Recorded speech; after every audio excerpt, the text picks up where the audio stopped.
السلام علیکم، میں ہوں عافیہ جہانگیر اور سرزمین ٹی وی کے پروگرام آگاہی کے ساتھ آپ کے سامنے ہوں، اور آج ہمارے ساتھ جو شخصیت موجود ہیں ان سے ہم گفتگو کریں گے اور بہت اہم گفتگو ہونے والی ہے آج، اور ان شخصیت کا تعارف میں آپ سے بعد میں کرواؤں گی۔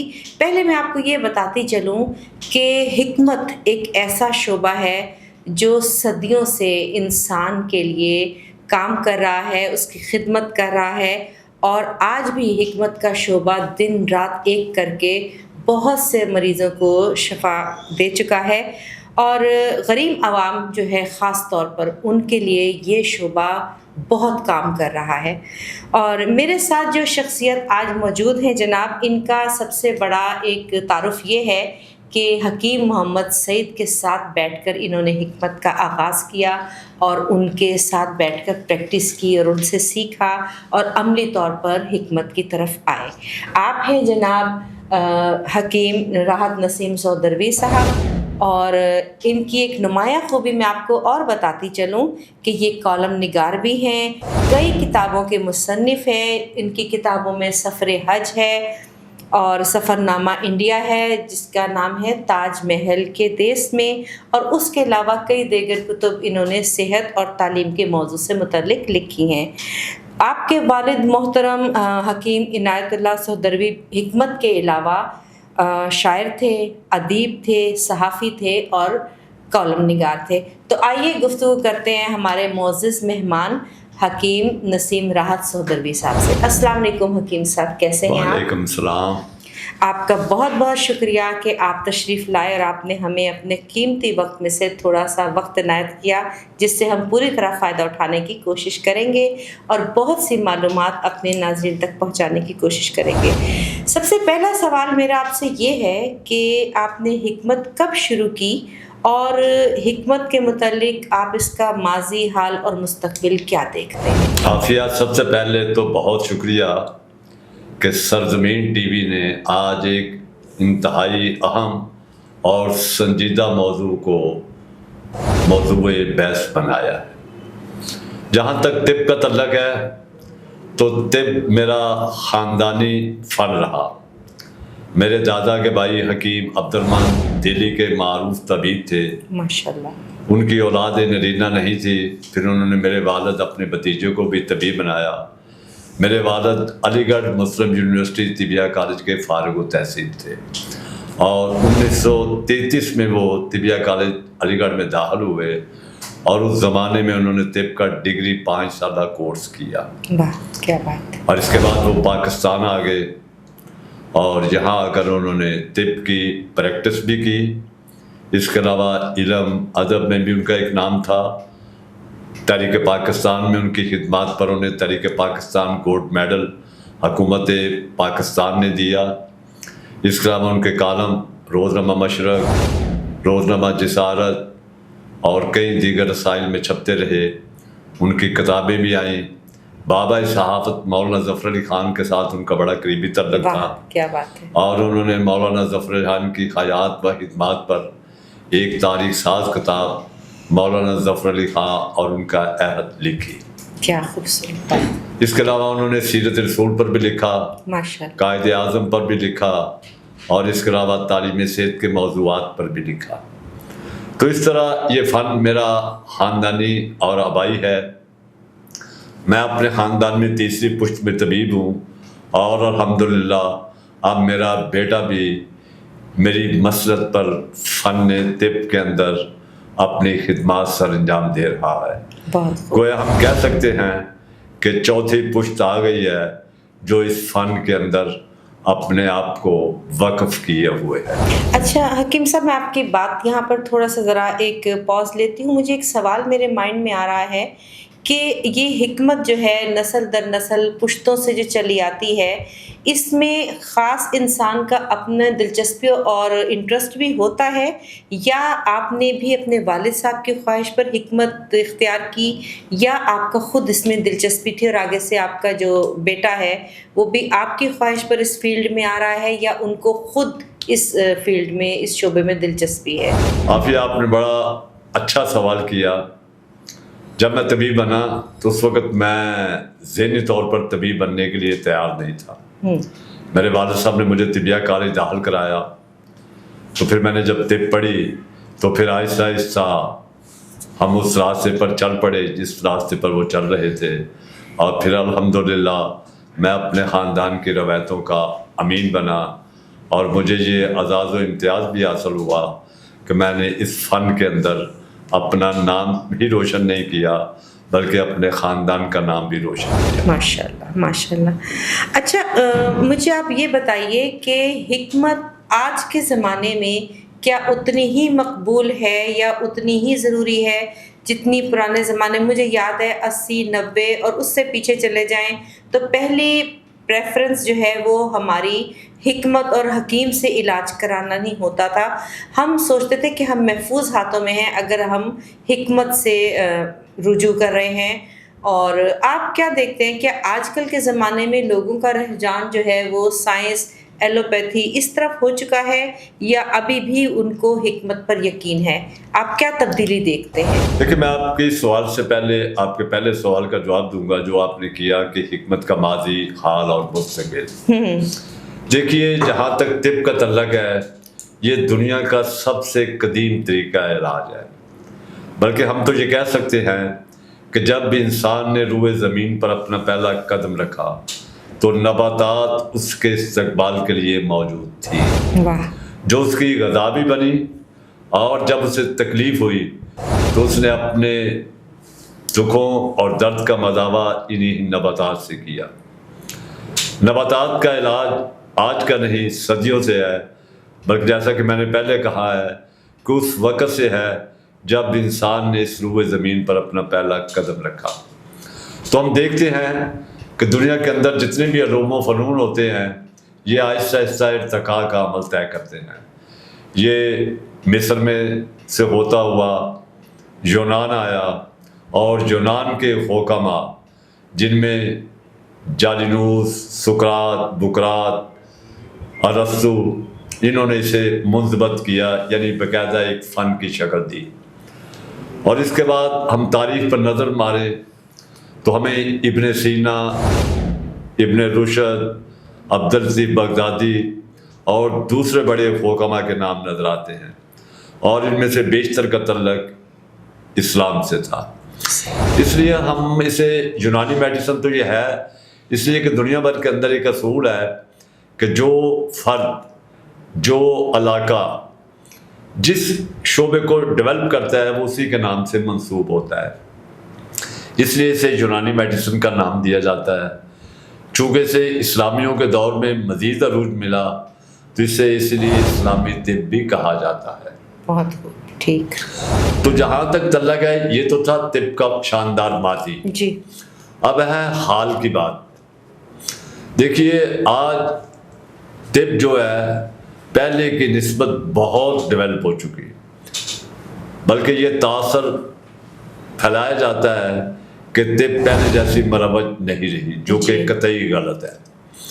دیکھیے ہمارے ہاں چونکہ اعداد و شمار کا رواج نہیں، اور ویسے بھی ہماری بیوروکریسی ملٹی نیشنل اداروں کے زیر اثر ہے، اور وہ نہیں چاہتے کہ یہ ملک ان کی تجارتی منڈی ان کے ہاتھ سے جاتی رہے.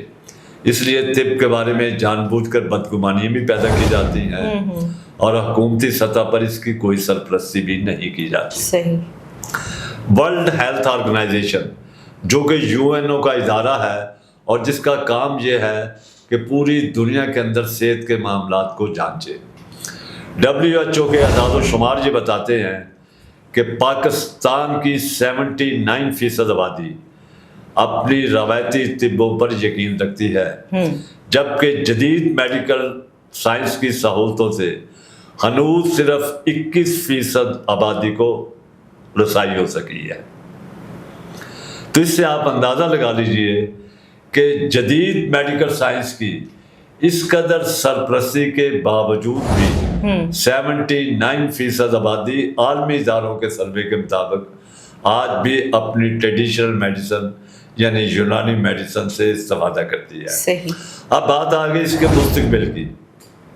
دیکھیے آج دور ہے سائنس کا، انفارمیشن ٹیکنالوجی کا، تو لامحالہ ہم نے بھی سیکٹر کے اندر بہت ترقی کی.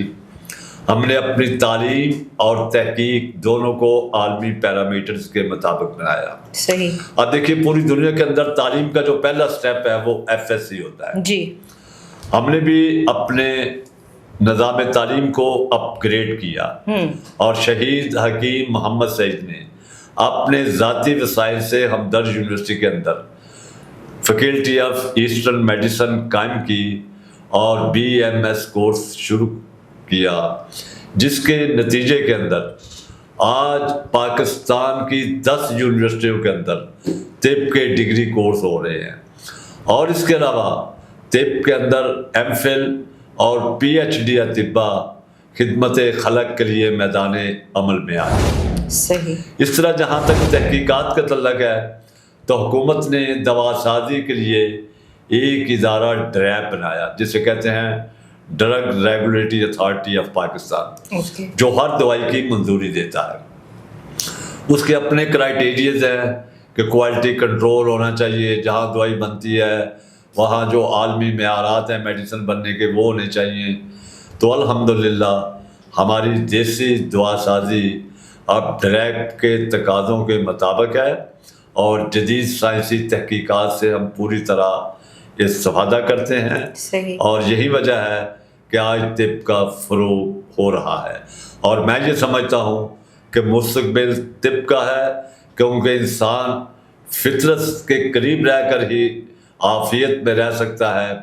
فطرت سے انسان جنگ جیتا اور نہ جیت سکتا ہے، اور طب کے خلاف کوئی بات کرنا یا طب سے استفادہ نہ کرنا، اس کا مقصد ہے کہ فطرت سے فرار.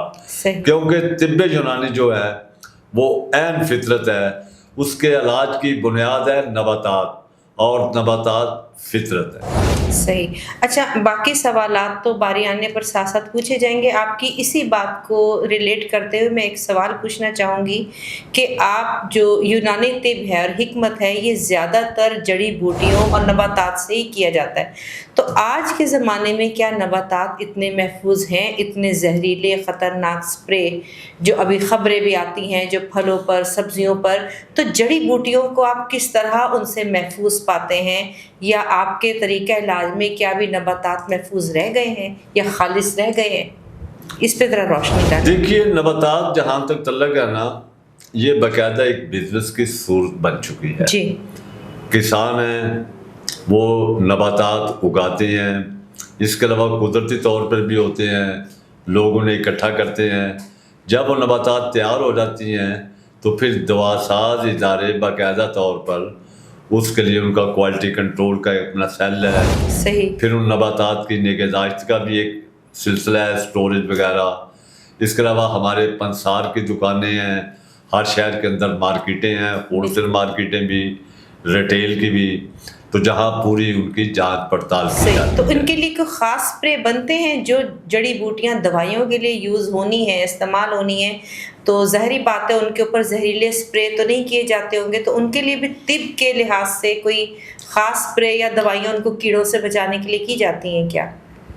میرا خیال ہے کہ ایسی صورتحال نہیں. دیکھیں بسا اوقات بعض جڑی بوٹیاں تو قدرتی خودرو ہوتی ہیں، جی، جو پہاڑوں پر ہوتی ہیں، جی، تو مطلب عام کھیتوں میں ہوتی ہیں، تو ان پر سپرے نہیں کیا جاتا. ٹھیک ہے. بلکہ یہ نیچرل ہے، ٹھیک ہے، اور انہی سے استفادہ کیا جاتا ہے. ٹھیک ہے. میرا اگلا سوال جو تھا کہ یہ امراض اتنی تیزی سے جو پھیل رہے ہیں اور طب کا شعبہ اتنا اہم بھی ہے، اتنا ضروری بھی ہے اور اتنا مؤثر بھی ہے، اس کے باوجود آج کل کے لوگوں کا رجحان حکمت کی طرف یا طب کی طرف کیوں نہیں ہوتا؟ ان کو وہ سکون اور سیٹسفیکشن لیول بڑے بڑے ہسپتالوں میں ایلوپیتھک ڈرپس اور طریقہ علاج اور مہنگے مہنگے سائنسی لیبارٹریز میں ٹیسٹ، اسی کی طرف لوگ کیوں بھاگتے ہیں جبکہ ان کو پتہ ہے کہ قدرتی طریقہ علاج موجود ہے؟ عافیہ، میں نے اس کا جواب پہلے بھی دیا ہے کہ عالمی اداروں کے سروے کے مطابق پاکستان کی 79% آبادی طب پر یقین رکھتی ہے، یعنی وہ طب سے علاج معالجہ کرتی ہے. یہ ایک پراپیگنڈا ہے کہ لوگ طب سے دور ہو رہے ہیں. حکومت کے اربوں اور خربوں روپے خرچنے کے باوجود ہنوز صرف 21% آبادی جدید میڈیکل سائنس کی سہولتوں سے استفادہ کرتی ہے۔ اب آپ کی اگلی بات کا ہم بات کریں گے کہ امراض کیوں کر بڑھ رہے ہیں۔ دیکھیے آج اگر آپ دیکھیں تو ہر گھر، اگر ہر گھر نہیں تو ہر دوسرے گھر کے اندر hepatitis, blood pressure, diabetes, cholesterol, امراض قلب، شوگر، موٹاپا، انزائٹی کا کوئی نہ کوئی ایوریج ایک مریض ضرور ہوگا۔ یہ امراض گزشتہ 2 سے 3 عشروں کے درمیان زیادہ بڑھے۔ اس سے پہلے زندگی بڑی سادہ تھی اور امراض بھی بہت کم تھے۔ یہ اس وقت بڑھے جب ہمیں یہ جدید میڈیکل سائنس جس کی آپ بات کر رہی ہیں اس کی سہولتیں ملنی شروع ہوئی، کیونکہ انسان فطرت سے دور ہو گیا اور سنتھیٹک کیمیکل چیزوں کا استعمال شروع ہوا۔ اس کے علاوہ ایک اور بات ہے، وہ ہے ہمارا لائف سٹائل، طرز زندگی کی تبدیلی۔ اس میں بھی ہم فطرت سے فرار کر رہے ہیں۔ دیکھیے ایک زمانہ تھا کہ صبح سویرے اٹھنے کا رواج تھا، ہر گھر کے اندر لوگ فجر کی نماز کے وقت اٹھتے تھے، سیر کرتے تھے، قرآن پڑھتے تھے اور پھر غسل کے بعد ناشتہ کر لیا کرتے تھے، اور یہ عمل تقریباً صبح 7 بجے تک مکمل ہو جاتا تھا۔ لیکن آج آپ صورتحال دیکھیے کہ نئی نسل تو نئی نسل بلکہ بعض بزرگ بھی رات 2 بجے تک سوشل میڈیا کے اوپر مصروف ہوتے ہیں۔ جو آدمی رات 2 بجے سوئے گا وہ صبح فجر کی نماز کے وقت کیسے اٹھ سکتا ہے؟ اور آج کل تو ویسے بھی فجر جو ہے وہ صبح 5 بجے ہو جاتی ہے، ایسا ممکن نہیں۔ تو میں یہ اپنے مطلب کے مشاہدات کے بعد اس نتیجے پر پہنچا ہوں کہ ہمارے امراض بڑھنے کی بڑی وجہ ہمارے طرز زندگی کی تبدیلیاں، ہماری غذائیت کی تبدیلیاں۔ پہلے ہمارے لوگ جو غذائیں استعمال کرتے تھے وہ موسمی غذائی بھی ہوتی تھی اور ساتھ ساتھ وہ دوائیں بھی ہوتی تھی، یعنی علاج معالجے کا کام بھی کرتی تھی۔ جیسے دیکھیے آج کل گرمی کا موسم ہے، جو ساتھ دینے والی گرمی ہے، تو لوگ اس موسم کے اندر عمومی طور پر کچی لسی، لیمو کی شکنجی، ستو کا استعمال کرتے تھے۔ آج نئی نسل ان چیزوں سے دور ہو چکی، بلکہ حیران کن عمل تو یہ ہے کہ نوجوان بچے بچیاں دسمبر کے دنوں میں آئس کریم کھاتی ہیں اور آج کل گرمیوں میں وہ کافی جا کر ایسے ہی ہے، بالکل ہے۔ یعنی ہم بالکل فطرت کے اپوزٹ ہو گئے۔ جب ہم فطرت سے جنگ کریں گے تو فطرت سے تو انسان جنگ جیت نہیں سکتا، البتہ اس کے نتیجے کے اندر امراض ضرور بڑھ گئے۔ صحیح۔ دیکھیے انزائٹی ہے، آج شاید ہی معاشرے میں کوئی فرد ہوگا جو انزائٹی سے بچا ہوگا۔ یہ الگ بات ہے کہ انزائٹی بعض لوگوں کو بہت زیادہ ہو جاتی ہے، حاوی ہو جاتی ہے، وہ ڈپریشن کی صورت اختیار کر لیتی ہے۔ بعضوں کو یہ ہوتی ہے کہ کام چلتا رہتا ہے۔ صحیح۔ مجھے یاد پڑتا ہے کہ جب میں نیا طبیب بنا تو شہید پاکستان حکیم محمد سعید، جو کہ میرے استاد محترم بھی ہیں، ان کو پریس کلب میں بلایا گیا اور ان سے سوال ہوا کہ آپ کے مطلب کے تجربات کیا کہتے ہیں؟ تو انہوں نے اس زمانے میں یہ بات کہی کہ میرے مطلب کے مشاہدات کے مطابق پاکستان کی 35% آبادی پاگل ہے۔ تو ہم بڑا ہنسے، ہم نے یہ سمجھا شاید حکیم صاحب نے یہ شاعری کی ہے، چونکہ ہمارے اس وقت زیادہ مشاہدات نہیں تھے، مطالعہ نہیں تھا۔ تو اب ہم دوست بیٹھتے ہیں تو یہ بات کرتے ہیں کہ اگر حکیم صاحب آج زندہ ہوتے اور آج وہ پریس کلب میں ہوتے اور ان سے یہ سوال ہوتا تو وہ کہتے ہیں پاکستان کی 90% سے اوپر آبادی پاگل ہے۔ پاگل سے مراد یہ نہیں ہے کہ وہ بندہ کو پھٹے کپڑے پہنے اسے لوگ کے مار رہے ہو، مطلب اب نارمل گفتگو جو ہے یہ بھی انزائٹی ڈپریشن ہے، منتشر دماغ۔ دیکھیں جو فریش بندہ ہوگا وہ اپنی بات پوری یکسوئی کے ساتھ کرے گا، پورے اطمینان سے کرے گا اور اچھے انداز میں کرے گا۔ یہاں تو بات کرے تو لڑنے کے لیے لوگ تیار ہیں۔ تو میں یہ سمجھتا ہوں کہ امراض بڑھنے کی وجہ ہمارے طرز زندگی کی تبدیلی ہے، ہماری غذائیت کی تبدیلی ہے۔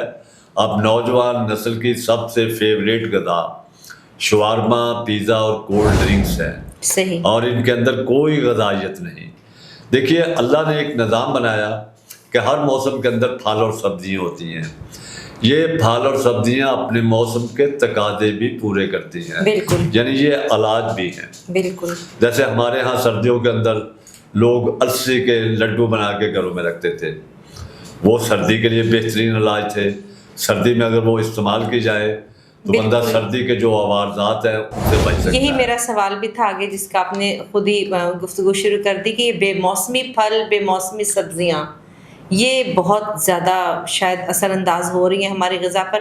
پہلے مجھے یاد ہے ہم سردیوں کا انتظار کرتے تھے گوبھی کھانے کے لیے، گاجر کے لیے، اب یہ مٹر کے لیے، لیکن اب یہ سبزیاں گرمیوں میں اویلیبل ہیں. جو گرمیوں کے پھل ہیں، سبزیاں ہیں، وہ سردیوں میں اویلیبل ہیں. تو ظاہری بات ہے غذائی جو ہماری جو صورتحال ہے وہ بہت ہی ناقص ہوتی چلی جا رہی ہے. اچھا حکیم صاحب، ایک سوال میں اس سے کہوں گی کہ لوگ کہتے ہیں کہ حکیم بہت سخت پرہیز کرواتے ہیں. مطلب ان کا پرہیز کرانے کا انداز اتنا سخت ہوتا ہے کہ انسان بیماری سے مرے نہ مرے، ان کا خوف ہوتا ہے کہ پرہیز سے تو ہم بھوکے تو ضروری مر جائیں گے. اتنا سخت پرہیز، کیا واقعی یہ سچ ہے کہ حکمت میں جو حکیم صاحب جو علاج کرتے ہیں اس میں پرہیز بہت ضروری ہے، بہت میٹر کرتا ہے؟ تو اس میں کتنی سچائی ہے اس چیز میں؟ دیکھیں، ایک کہاوت ہے پرانی کہ پرہیز علاج سے بہتر ہے. بہتر ہے. یعنی ہم اگر پرہیز کریں تو بغیر دوائیوں کے ہم امراض سے بچ سکتے ہیں. تو پرہیز ہم ضرور بتاتے ہیں لیکن اس قدر شدید نہیں ہوتی. لیکن مثال کے طور پہ ایک بندہ ہے وہ السر کا مریض ہے جی، تو ظاہری بات ہے کہ اگر وہ مرچ مسالے لے گا تو وہ زخموں کو جا کے لگیں گے، صحیح بات، وہ مرض تو ٹھیک نہیں ہوگا. اس طرح ڈائبٹیز، شوگر ہے، اس کو چینی، کیمیکل چینی سے پرہیز بتایا جاتا ہے. جی جی. اس کے علاوہ بلڈ پریشر ہے تو اس میں نمک اور گھی سے احتیاط کروائی جاتی ہے کیونکہ نمک جو ہے وہ بلڈ پریشر کو رائز کر دیتا ہے. تو ہم بھی ایک نارمل پرہیز بتاتے ہیں، اس قدر پرہیز نہیں ہے. صحیح. لیکن جتنی بھی پرہیز کرے مریض اتنی جلدی بہتر ہوگا، یہ مریض کے مفاد میں ہے. ٹھیک ہو گیا. اچھا، حکمت اور ہومیوپیتھک علاج، ان دونوں میں زیادہ فرق طریقہ علاج میں کیا ہے؟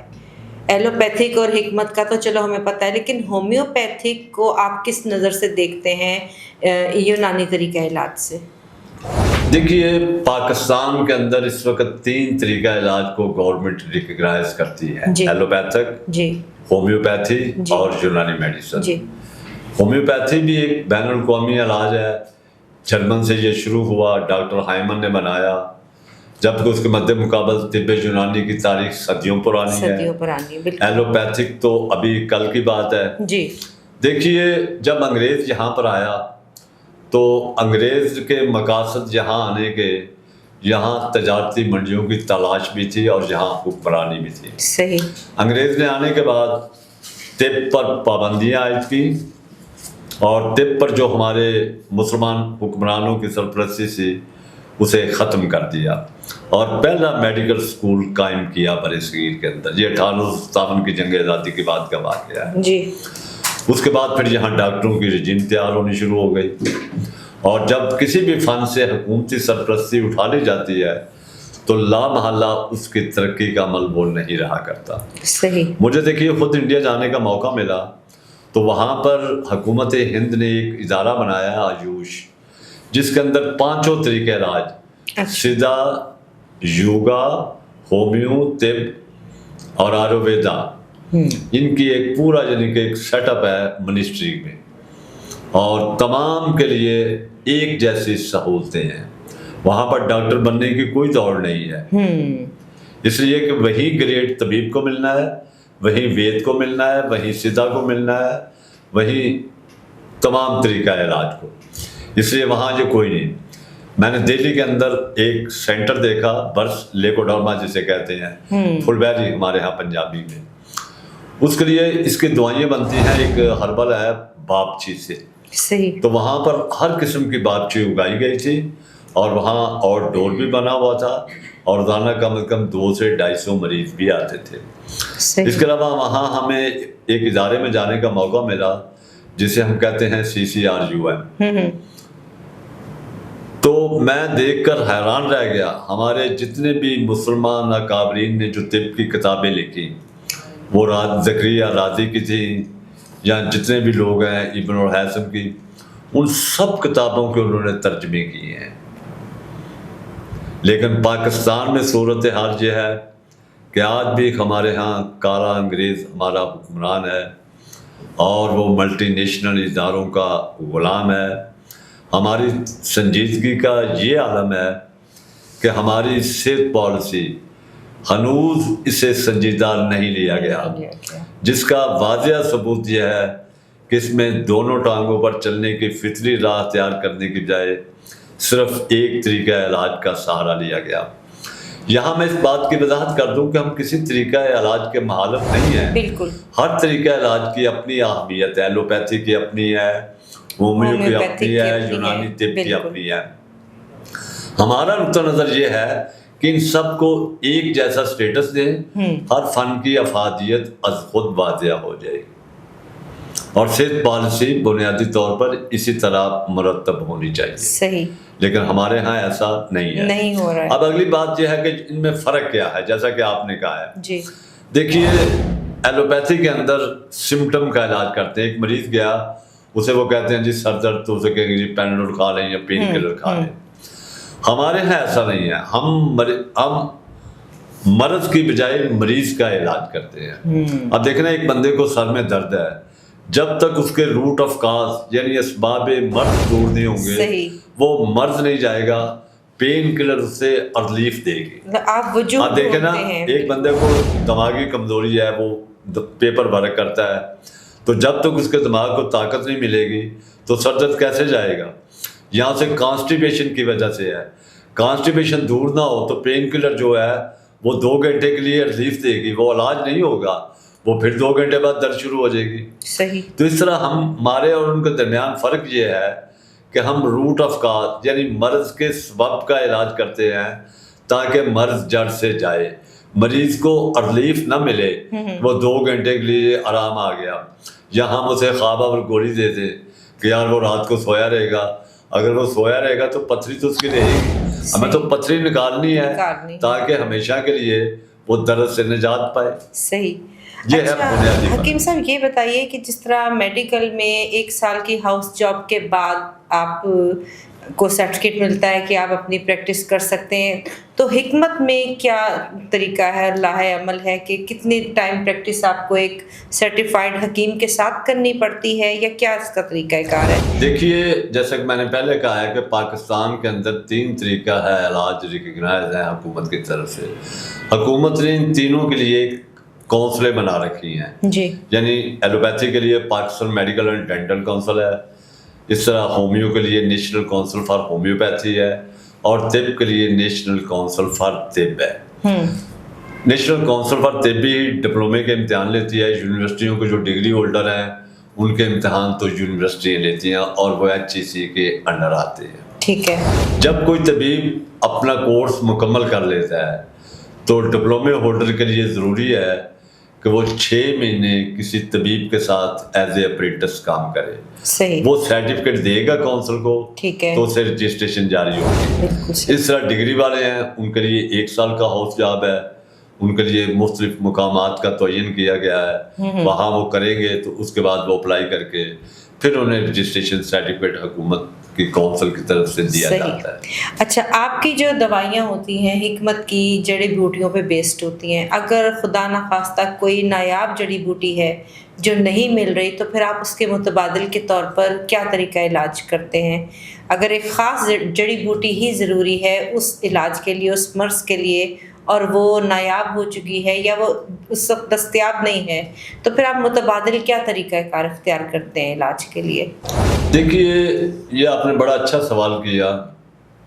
بڑی ساری چیزیں ہیں جو نہیں ملتی، جیسے دیکھیں نا کستوری ہے، جی، یہ خرن سے ہوتی ہے اور خرن کا شکار حکومت کی طرف سے منع ہے. بالکل. لیکن اس کے باوجود مل جاتی ہے اور کام چل رہا ہے. لیکن دیکھیے، ہر چیز میں تو یہ ضروری نہیں ہے زیادہ تر بوٹی ہیں جیسے سہدوس ہے, سونف ہے, کالی مرچیں ہیں. اچھا. ہماری تو یہی چیزیں ہیں اور یہ چیزیں مارکیٹ میں آسانی سے اویلیبل بآسانی مل جاتی ہیں. اچھا حکیم صاحب, ایک سوال میں آپ سے کروں گی. ہماری دوسری ایپیسوڈ میں تو پھر ظاہری بات ہے ہم اور طب پہ بات کریں گے آپ سے. ایک جو آپ کے ساتھ اپنائیت کا رشتہ مجھے محسوس ہو رہا ہے, آپ نے مجھ سے ابھی ریکارڈنگ سے پہلے ذکر کیا تھا کہ آپ میرے والد صاحب مقبول جہانگیر کے دوستوں میں رہ چکے ہیں, تو آپ ذرا ان کے ساتھ اپنی ملاقاتوں پہ اور کوئی ایک یادگار بات پہ اور ذرا روشنی ڈالیں اور تھوڑا سا ذرا ہمیں بتائیں کہ آپ کی ان سے کب ملاقات ہوئی اور یہ دوستی میں کیسے بدلی, جان پہچان کیسے ہوئی. اصل میں وہ لکھا کرتے تھے امروز اخبار کے اندر, اور میں امروز میں اکثر جایا کرتا تھا. وہاں ہمارے ایک اچھے دوست تھے ظفیر ندوی صاحب, اللہ ان کی گری کرامت کرے. آمین. اس کے علاوہ وہاں میگزین ایڈیٹر تھے سعید بدر صاحب. اچھا. اس زمانے کے اندر جو صحافی تھے نا, وہ بنتے تھے جن کا علم ادب سے تعلق تھا اور ایک گہرا مطالعہ ہوتا تھا. صحیح. اب تو ڈگری کی بنیاد پر آنے شروع ہو گئے.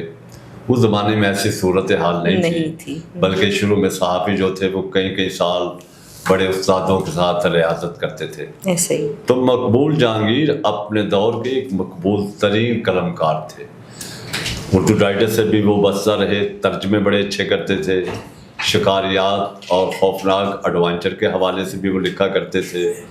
تو وہ ان کا ایک حلقہ تھا انہیں پڑھنے والا, اپنے زمانے کے مقبول ترین قلمکاروں میں سے تھے.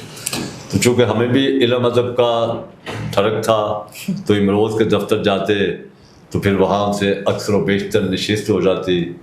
ان کی مہربانی تھی کہ وہ کبھی کبھار میرے پاس ہمدرد مطلب میں بھی تشریف لے آتے تو ان سے ملاقات رہتی تھی. بہرحال یہ یادگار زمانہ لوگ تھے, ان سے وابستہ یادیں ہماری زندگی کا سرمایہ ہیں. بالکل. اور ہم نے انہیں دیکھا, یہ ہمارے لیے ایک اعزاز کی بات ہے. ایسا ہی ہے, بالکل ایسا ہی ہے. اس کے علاوہ میں آپ سے ایک سوال جو پوچھنا چاہتی ہوں, جو حکمت کے علاوہ اور کسی کے پاس یہ گر نہیں ہے, نبض دیکھنا.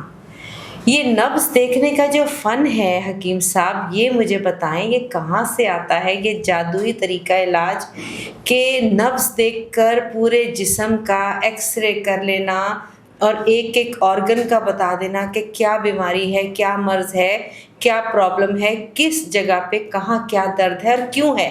تو یہ نبض کا کیا راز ہے, یہ ذرا راز کھولیں آج ہمارے ساتھ. دیکھیے نبض جو ہے نا, یہ باقاعدہ ایک فن ہے, اس پر کتابیں بھی ہیں. بالکل. یہ کالج میں پڑھایا بھی جاتا ہے. یہ ایک ریاضت ہے جو آپ کو کرنی پڑتی ہے. صحیح. تو جو بندہ بھی ریاضت کرے گا ظاہر ہے وہ اس فن پر عبور ہو جائے گا. دیکھیں نبض ہم دیکھتے تو ضرور ہے, یہ ہماری روایت بھی ہے, ہماری ثقافت بھی ہے اور اس پر ہم ڈپینڈ بھی کرتے ہیں. لیکن اب سائنس کا دور ہے, اس کے ساتھ ساتھ جدید لیبس بھی آ گئی ہیں. دیکھیے جہاں تک لیبس کا تعلق ہے نا, ہمارے ہاں یہ تاثر پایا جاتا ہے کہ یہ لیبس جو ہیں یہ ایلوپیتھی کا حصہ ہیں. صحیح. دیکھیں لیبس کی جتنی بھی چیزیں ہیں, جیسے بلڈ پریشر کے آلات ہیں, یا ڈائبٹیز چیک کرنے والے آلات ہیں, یا وہ اسٹکر وغیرہ ہیں, یا اور دوسرے چیزیں ہیں, تو یہ سائنس کی ایجادات ہیں.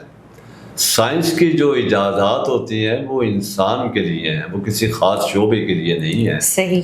سائنسدان نے بلڈ پریشر کا آلہ بناتے وقت یا کولیسٹرول لپڈ پروفائل کے آلات بناتے وقت یہ کہیں نہیں لکھا کہ یہ ڈاکٹر کے لیے ہے. اس نے انسان کی بہتری کے لیے بنائے. اب جو بھی تعلیم یافتہ ہے جو اس سے استفادہ کر سکتا ہے وہ استفادہ کرے. بلکہ اب ہمارے ہمدرد مطبوں کے اندر جہاں جہاں مطلب بن رہے ہیں وہاں ساتھ ساتھ لیب بھی ہے. اچھا حکیم تو اسٹیتھوسکوپ سے فائدہ اٹھا سکتا ہے لیکن ڈاکٹر نبض نہیں پہچانتا. یہ خاص گر حکیموں کے پاس ہی ہے نبض کا. تو اور کہا بھی جاتا ہے کہ بھی اصلی حکیم وہی ہے جو نبض دیکھ کر پہچان لے. دو شریانیں یا دو رگوں کو دیکھ کر ایک حکیم کیسے پہچان لیتا ہے کہ دل کی دھڑکن اس وقت جو ہے وہ اگر کم ہے یا زیادہ ہے, یا پلس کا جو ریٹ جا رہا ہے, ریشو جا رہا ہے, تو یہ جگر کی بیماری ہے, یہ خون کی بیماری ہے, یہ اس کا پتا کمزور ہے. یہ کیسے آپ لوگ یہ اتنا مہارت سے, کیونکہ جب اس کے بعد ٹیسٹ کروائے جائے تو ایگزیکٹ وہی بیماری نکلتی ہے. تو حکیموں کے پاس یہ کیا ایک جادو ہے, اس پہ ہم بات کرتے ہیں.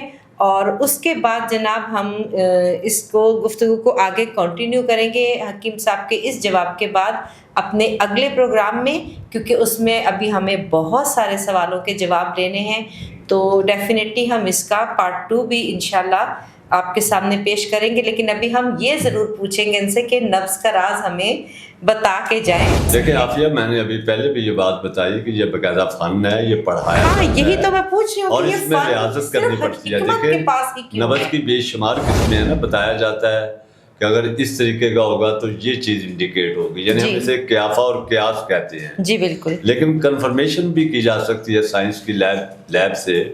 دیکھیں سائنسی ایجادات جو ہیں، جیسا کہ میں نے پہلے کہا ہے، یہ انسان کے لیے ہے، یہ کسی خاص شعبے کے لیے نہیں۔ میں سمجھ گئی۔ اب دیکھیں نا، جیسے سائنسدان نے اگر ٹی وی بنایا، کیمرہ بنایا، تو اس نے کہیں تفریق نہیں کی کہ یہ مردوں کے لیے ہے، یہی تو میرا سوال ہے کہ اس طرح جب سائنسدان نے مطلب امراض سے تشخیصی ذرا کے ٹیسٹ بنائے تو اس نے یہ کہیں نہیں لکھا کہ یہ حکیم استعمال نہیں کریں گے یا ہومیو نہیں کریں گے۔ لیکن اس کے باوجود نبض شناسی صرف حکمت تک ہی کیوں محدود ہو کے رہ گئی؟ یہ آپ لوگوں کے پاس محدود اس لیے ہوئی کہ جب وہ پڑھتے ہی نہیں ہیں، یہاں تو وہ ہماری کتابیں پڑھیں صحیح، تو وہ بھی ریاضت کریں۔ یہ بات آپ کی بہت 100% درست ہے کہ ایک حکیم جو ہے اس کو ایلوپیتھی کا نالج بھی ہوتا ہے، اس کو ہومیوپیتھک کا بھی ہوتا ہے، لیکن بہرحال ایلوپیتھک میں بہت سارے ایسے ڈاکٹرز ہیں جن کو ہومیوپیتھک یا حکمت کے بارے میں انفارمیشن نہیں ہے، اور اسی پر ہم گفتگو آگے بڑھائیں گے